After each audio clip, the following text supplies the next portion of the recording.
اعوذ باللہ من الشیطان الرجیم بسم اللہ الرحمن الرحیم کما ارسلنا فیکم رسولا منکم یتلو علیکم آیاتنا ویزکیکم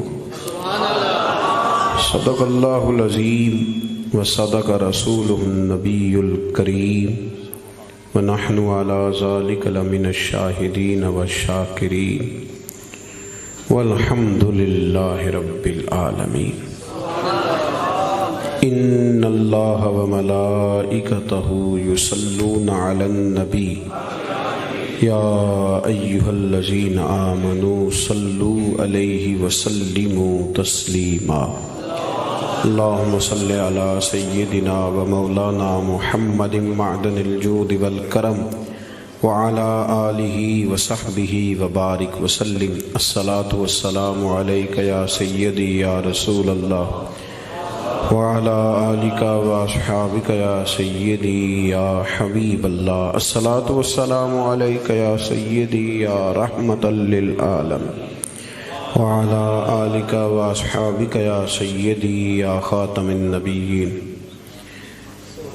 حمد و صلاۃ کے بعد قابل احترام علماء کرام، حاضرین و سامعین، حضرت مفتی صاحب نے ارشاد فرمایا، ان کے احباب نے یہ بندوبست کیا، میں بھی یہاں حاضر ہوا۔ دعا فرمائیں اللہ تعالیٰ ہم سب کو دین کے ساتھ اخلاص کی توفیق عطا فرمائے، اللہ تعالیٰ اس وقت سے بچائے جب یہ ساری باتیں کسی ریاکاری کا، کسی تصنع کا اور کسی ایسی چیز کی طرف ہمیں لے جائیں جو نقصان کا باعث ہو۔ اللہ تعالیٰ ہم سب کی حفاظت فرمائے۔ قرآن مجید نے یہ ارشاد فرمایا ہے کہ یہ نبی تمہیں تمہارے بیچ اس لیے مبعوث کیے گئے ہیں کہ یہ تم پر ہماری آیات تلاوت کریں گے اور تمہیں پاک فرما دیں گے۔ یتلو علیکم آیاتنا، تم پر ہماری آیتیں پڑھیں گے، ویزکیکم، اور تمہیں پاک کر دیں گے، تمہارا تزکیہ کر دیں گے۔ صفائی، ستھرائی، پاکیزگی یہ انسان کی جسمانی ضرورت بھی ہے اور روحانی ضرورت بھی ہے۔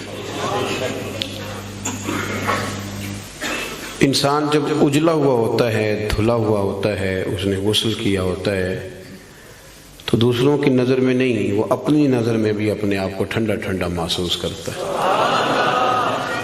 اس کی اپنی بھی وہ ضرورت ہے۔ اب میں اس کو اور سادہ کروں تو میں یوں کہتا ہوں کہ وہ اپنے آپ کو بھی پیارا لگنا شروع ہو جاتا ہے کہ وہ صاف ستھرا ہوتا ہے۔ بندہ مالدار ہو، پڑھا لکھا ہو، عالم فاضل ہو، ٹھیک ٹھاک ڈگریاں رکھتا ہو، جیب بھی بھری ہوئی ہو، لوگ بھی اسے جانتے ہوں، صرف کپڑے نہ صحیح پہنے ہوں،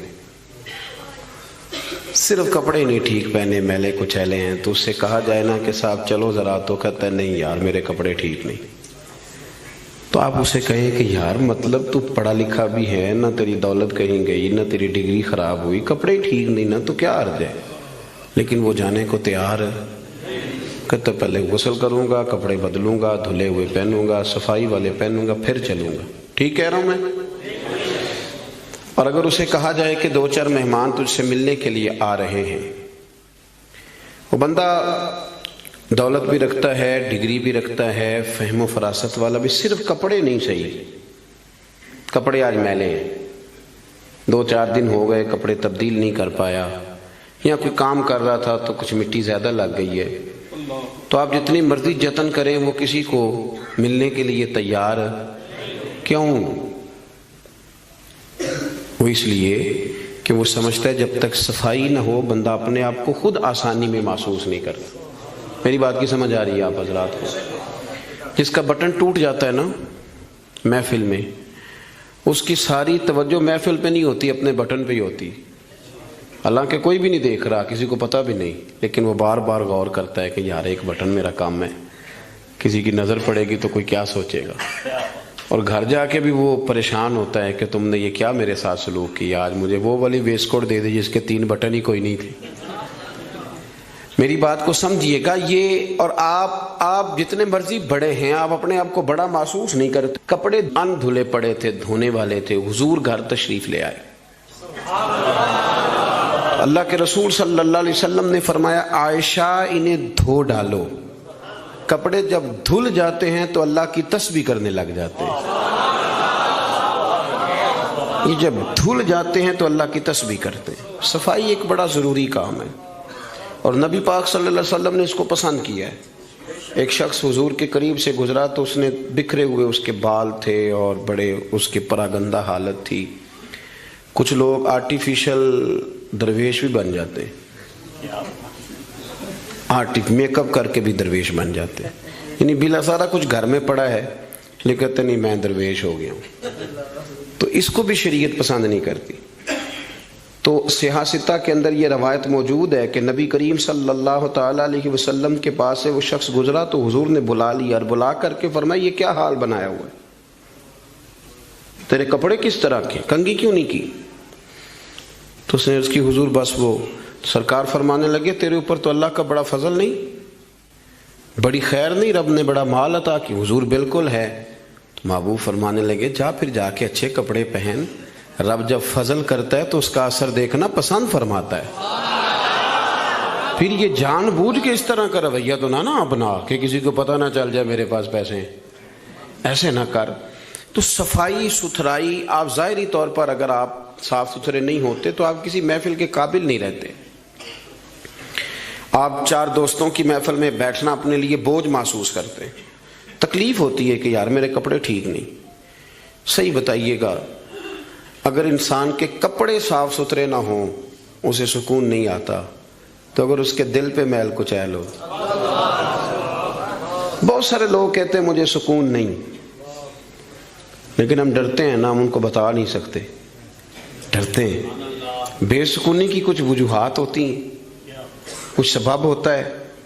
آپ کپڑے میلے تھے تو آپ بے سکون تھے، تو اگر آپ کا دل میلا کچیلا ہے نا، روح پہ کوئی دھبا لگ گیا ہے. یہ دھبے ہوتے ہیں. حسد ایک دھبے کا نام ہے، عداوت ایک دھبا ہے، تکبر ایک دھبا ہے. یہ سارے دھبے ہیں. اور بخاری میں نبی پاک علیہ السلام نے خود فرمایا جب تم گناہ کرتے ہو تو تمہارے دل پر سیاہ نقطہ لگ جاتا ہے. تو آپ اس نقطے کی موجودگی میں سکون میں رہیں، یہ کیسے ہو سکتا ہے؟ اور گناہ کی تعریف حضور نے یہ فرمائی کہ ما حاک فی صدرک، جو تیرے سینے میں کھٹکے، جو تیرے سینے میں کھٹکے، تو پریشان ہو کہ کسی کو پتہ نہ چل جائے، تو کراہت محسوس کرے کسی کا اس پر مطلع ہونا.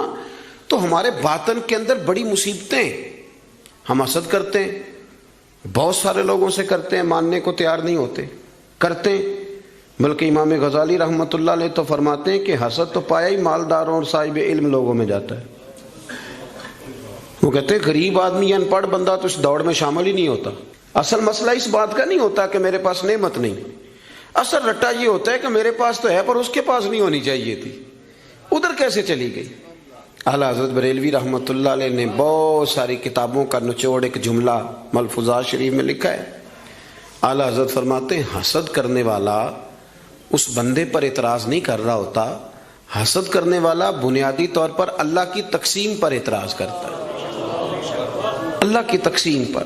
ہمارے اندر یہ میل چڑھ، اور گھروں کے اندر یہ پوری ایک دوڑ شروع ہے، دیورانی کے اندر، جیٹھانی کے اندر یہ پوری دوڑ ہے. اور ایک وقت آتا ہے کہ بھائی بھائی سے حسد کرنے لگ جاتا ہے. کیسے سکون پائے گا؟ حسد ایک آگ ہے. اور ترمذی شریف کے جو لفظ ہیں حدیث کے وہ بڑے نرالے ہیں. نبی پاک صلی اللہ علیہ وسلم نے فرمایا حسد نیکیوں کو یوں کھا جاتا ہے جیسے خشک لکڑی کو آگ کھا جاتی، یعنی وہ کھائی جاتی ہے، لکڑی کی اپنی کوئی حیثیت باقی، تھوڑی دیر پہلے وہ لکڑی تھی اور اب وہ خاک ہے. حسد کھا جاتا ہے. تو اور پھر مزے کی بات یہ کہ یہاں حضور نے ایک اور بھی بات بیان کی، میں حسد نیکیوں کو کس کو کھاتا ہے؟ اس کا مطلب ہے حسد کرنے والے نیک بھی ہوتے ہیں، نیک لوگ بھی حسد، یہ سرکار نہیں فرمایا نا، حسد نیکیوں کو. اس کا مطلب ہے یہ حسد کرنے والے کچھ نہ کچھ نیک بھی ہوتے ہیں، نیکیاں بھی کرتے رہتے ہیں، حسد بھی کرتے رہتے ہیں. تو وہ ہوتا یہ ہے کہ وہ ساتھ ساتھ ضائع ہوتی ہے. حسد نہ کریں، رشک کریں، رشک کریں. آپ کہیں کیا بات ہے. جناب عائشہ صدیقہ رضی اللہ تعالیٰ عنہ فرماتی ہے میں نے ساری زندگی سیدہ خدیجہ الکبریٰ پہ رشک کیا ہے. کیا بات تھی اس عورت کی. ان کا رنگ بھی زیادہ گورا نہیں تھا، سرکار سے عمر بھی کچھ زیادہ تھی، 2 دفعہ پہلے نکاح بھی ہو چکا تھا، پر کیا قابل رشک بی بی ہے کہ جسے اپنی ساری حیات ظاہرہ میں میرے نبی پاک نے یاد کیا ہے. اب رشک کریں، کہیں کیا بات ہے، اللہ اسے دیا تو مجھے بھی دے. رشک سے.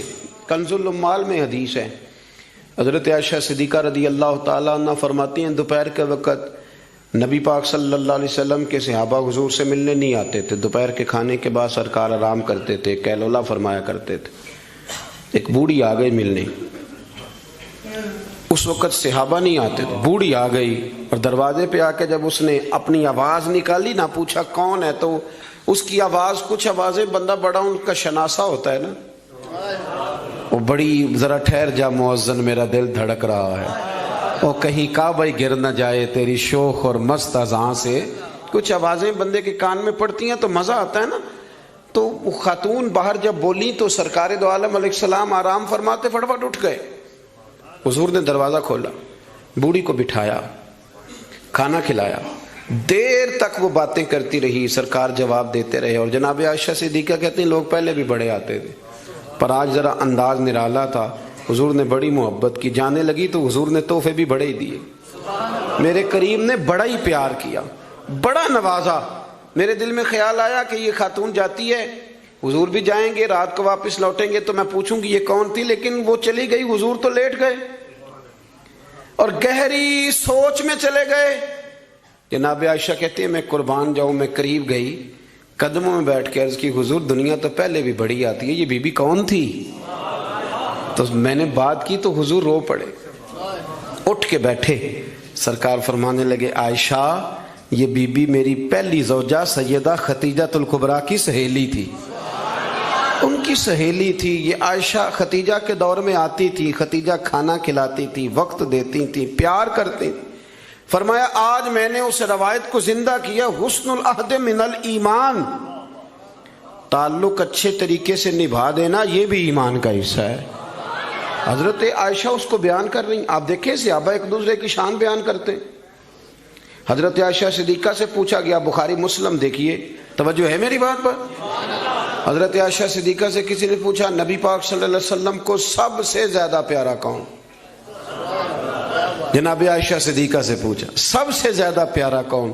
تو جناب عائشہ کہنے لگی یہ صاف ستھری بات ہے، سیدہ فاطمہ الزہرا. اس شخص نے فوراً پوچھا، مشکات دیکھیے اٹھا کے، اس نے پوچھا جی مردوں میں؟ تو آپ نے فرمایا فاطمہ کے شوہر علی المرتضیٰ.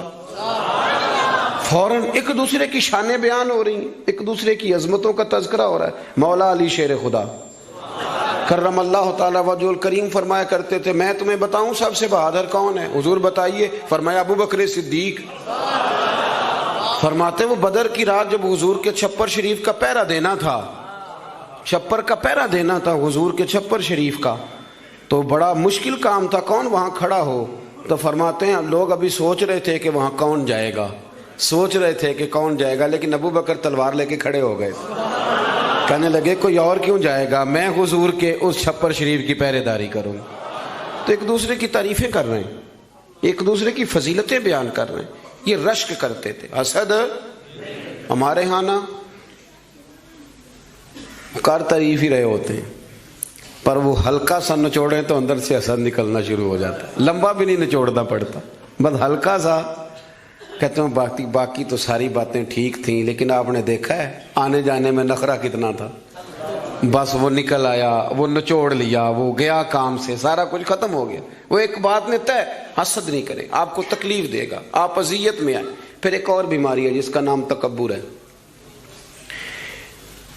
یوں جھک کے ملنے کا نام عاجزی نہیں، بلکہ حضرت سعدی فرماتے ہیں میں نے بڑے جھکے ہوئے دیکھے ہیں، گردن جھکی ہوئی ہے، دل بڑا اکڑا ہوا ہے. فرماتے ہیں یہ ان کی ادا ہے، یہ ادا بھی تجھ کو ہی زیب ہے، تیری عاجزی بھی فریب ہے. تو کہیں کہیں نا لوگ اس طرح بھی کرتے ہیں.